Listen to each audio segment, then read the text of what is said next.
Hello. Hello. Happy Tuesday. Welcome to Amanda Panda Teacher Live. I am so excited to be with you this morning.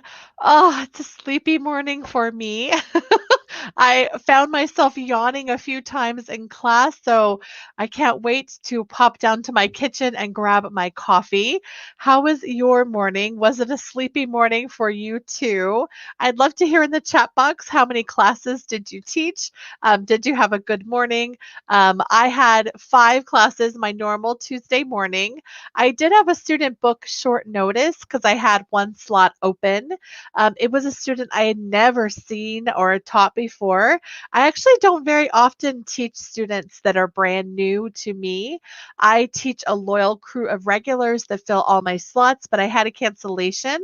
And so she booked a short notice. It was free talk about traveling and going places. So it was quite an interesting class because I don't like the structure of the free talk slides. They are really confusing to me, and I feel like the vocabulary is not taught and structured.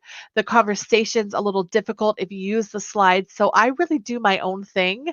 So one of the things we talk about in the lesson was packing. So I've got this little picnic basket. It's like a doll picnic basket set. And so it asks you, what should you bring to travel in your luggage? So I teach the vocabulary word luggage, and then we add the clothes in. And she thought it was hilarious that my luggage was very small. And so it was just interesting to bring in resources to teach with her in that free talk class when it was so challenging with the vocabulary, and I don't like the structure of the lesson as much. So that was a challenge, but we had fun.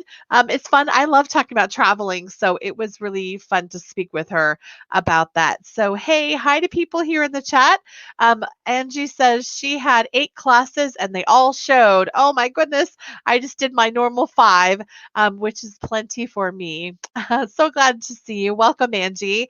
Hey, this is a really great time in Amanda Panda Teacher Live today to talk about something very near and dear to my heart. And I am doing it right now as we are speaking. In my ESL teaching, I use my hands to teach all the time. So I just want to give you a little education and give some examples, share what I did today in class to help you with resources for using your hands in class. It's going to feel a little weird if you're not a normal hand talking kind of person. I have always been a very expressive speaker that uses my hands for every single thing that I do. So adding this into my online teaching classroom wasn't a very big step. I started right away adding it in, and now I can't turn it off. I'm always on speaking with my hands. I wanted to find what speaking with our hands and using our hands in class with our students. I teach ESL online, and as I teach my students ESL online, I use a special type of response with our hand motions called total physical response. The key here is to remember that total physical response is myself and the student doing it together. So it's teacher and student doing the same activities or motions. We're involving the student to get them to move. TPR is not all the things I'm doing right now, like, hello, welcome, glad to see you. I'm doing motions, gestures with my hands. It's instructional or educational hand motions. It's not the technical definition of TPR. Let me give you the definition.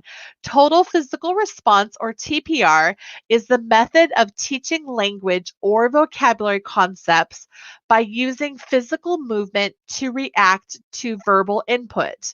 The process mimics the way that infants learn their first language. It reduces student inhibitions and lowers the stress.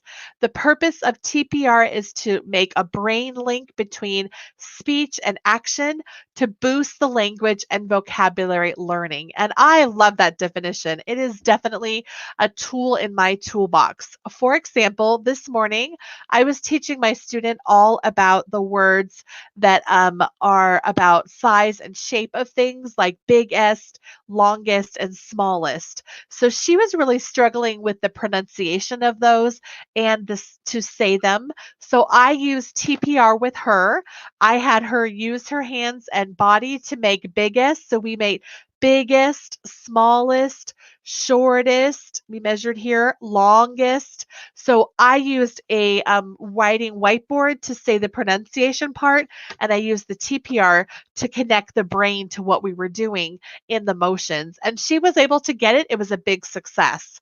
I want to tell you that using your hands and motions, whether you're doing instructional hand motions or you're using TPR technically with the student where you're interacting with them together, is so valuable and important. And matter of fact, that's what parents are looking for when they're looking to have you come be their teacher. They're looking for that teacher that's got the full package with the TPR and all the good things together. So, hey, are you in the chat box? I'd love to hear some ideas. What's a difficult concept that you've had trouble finding a hand motion or TPR for? I'm going to show you 5 of my favorites that are really difficult to model or demonstrate that I use really well with my TPR in my class. So if you have any other TPR you want to see, hit me up in the chat box. Okay, let me get myself ready. So what I find is TPR with different action words, some are very easy, but some of the thoughtful ones that are more abstract are more difficult to do. For example, we teach the word no. So I use my hands to show the student I know something, and I use this to remind them throughout the lesson, I know it, like pointing to my head. When I teach the word no, I will simply tell them some things that I know they know, like what is 1 plus 1? And they will say 2. And I will say, I know it. What is this? And I will hold up something similar that they know. They will say dino. Oh, I know it. So that TPR is, or my instructional hand motion is linked in with the student. I may have them use their hands and do TPR. I know it, as they're repeating with me to really get that mind connection. Oh, that's something I know. I feel that verb is very difficult to teach. So really having that little hand motion to go along with it to do the TPR with the student really helps. Okay, here's my number 2. Number 2 is to buy something. So it is really difficult to model and demonstrate that.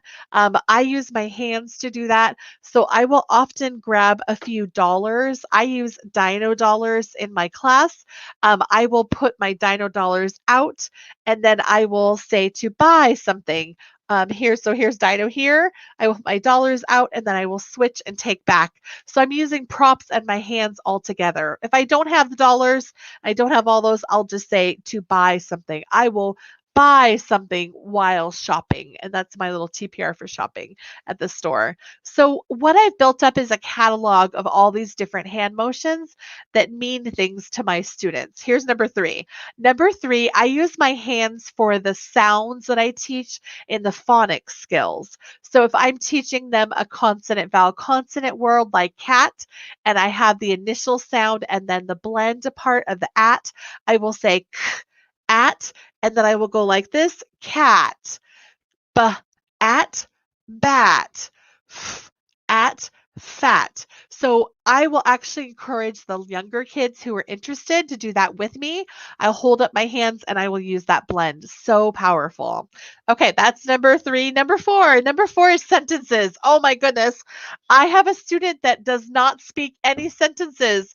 I have taught her 285 classes and still she does not speak anything and output in a complete sentence. So I got tired of telling her, make a sentence. So this is my TPR, or this is my hand motions for sentence. I will go like this, make a sentence.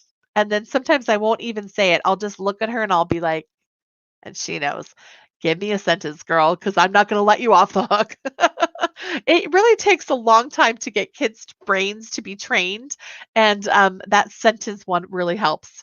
Okay, number 5. Gosh, what's another great one? I didn't write down a number 5 because I thought I'll just think of it on the fly. Oh, this is a really important one.